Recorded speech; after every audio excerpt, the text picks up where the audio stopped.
Welcome back, YouTube family. This is Isaiah Rhodes. Welcome to Ask Isaiah, my YouTube page. This particular video is going to break down All-Star Sunday night, NBA All-Star Weekend 2020 in Chicago. Was a success despite some wrinkles.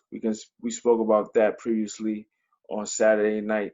It left a bitter taste in a lot of people's mouth in regards to how the slam dunk contest ended in regards to Aaron Gordon and Derrick Jones Jr.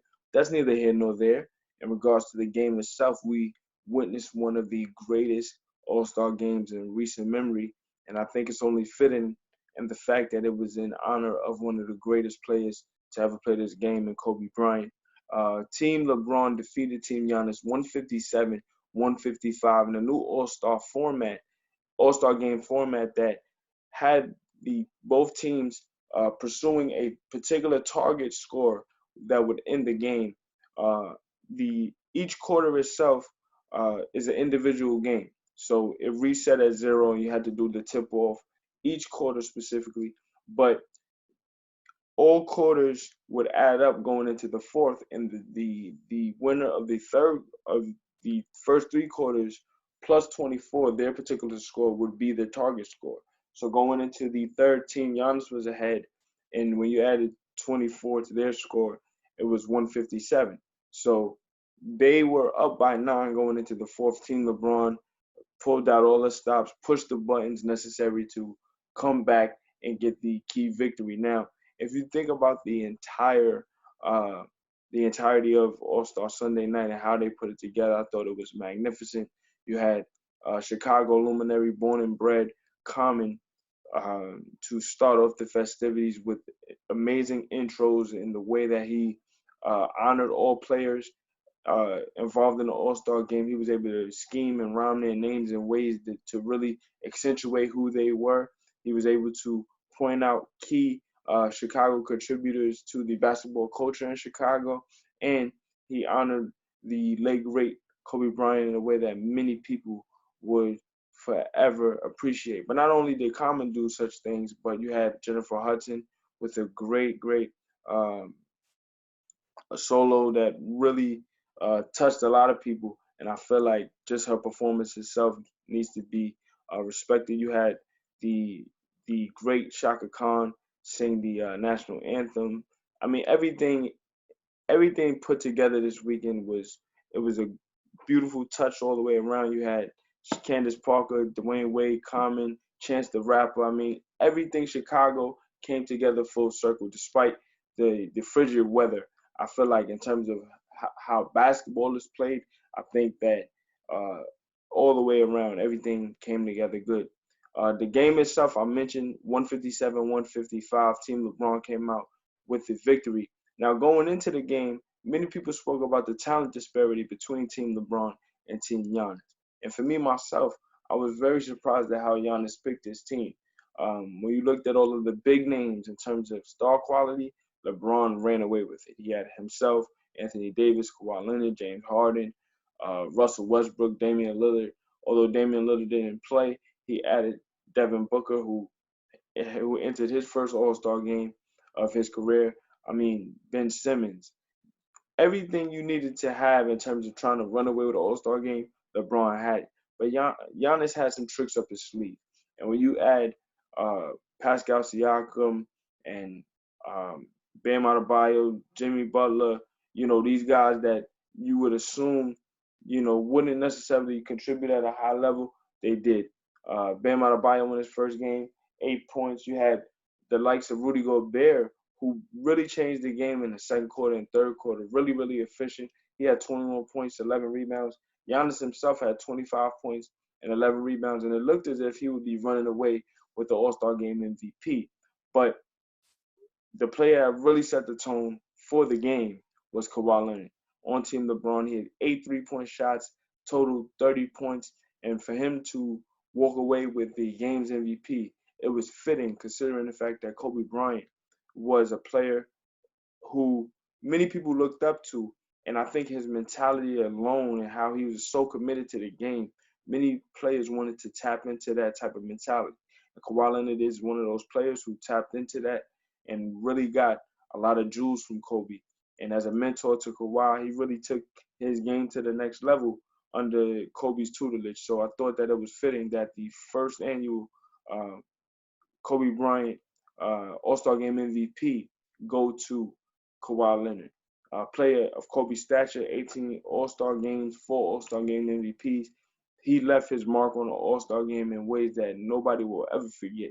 And for Kawhi to have 30 points in one of the greatest All-Star games in recent memory, it only shows how players really wanted to honor Kobe by competing at the highest level.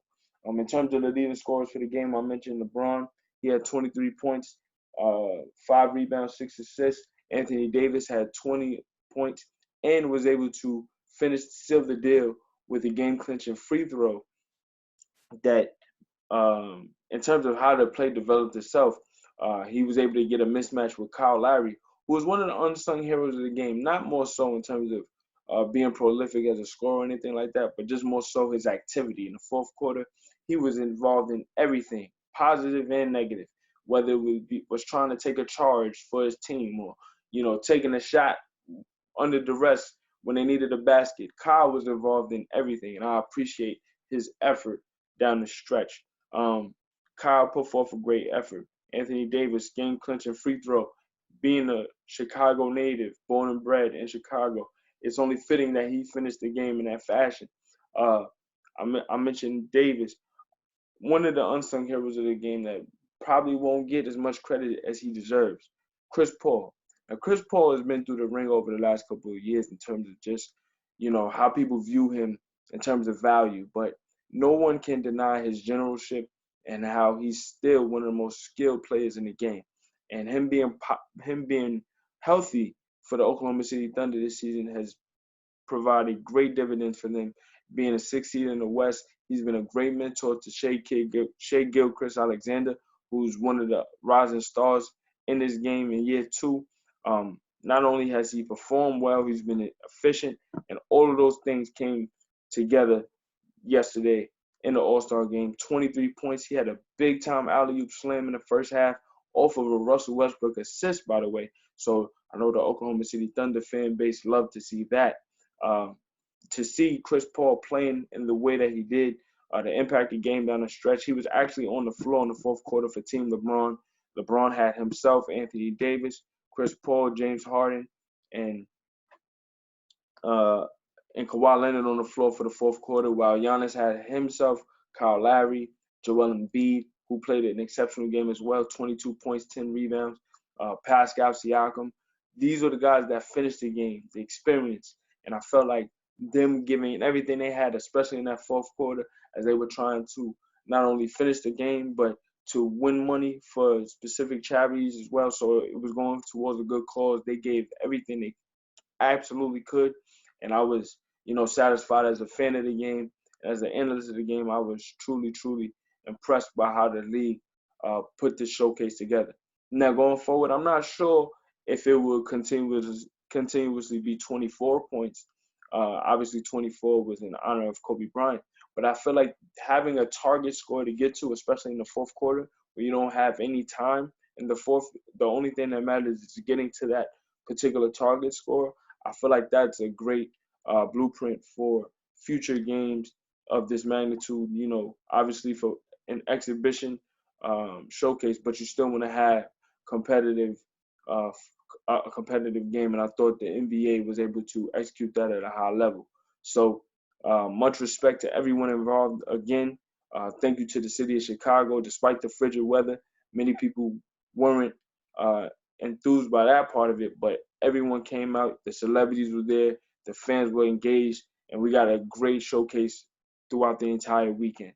So I'm sure going forward, we're going to have many more great All-Star games with many more spectacular performances. But again, just in the way the game continuously evolves and trying to try new things to keep the game engaging and fresh, much respect to the NBA for that. So again, thank you guys for tuning in. This is Ask Isaiah, my YouTube page.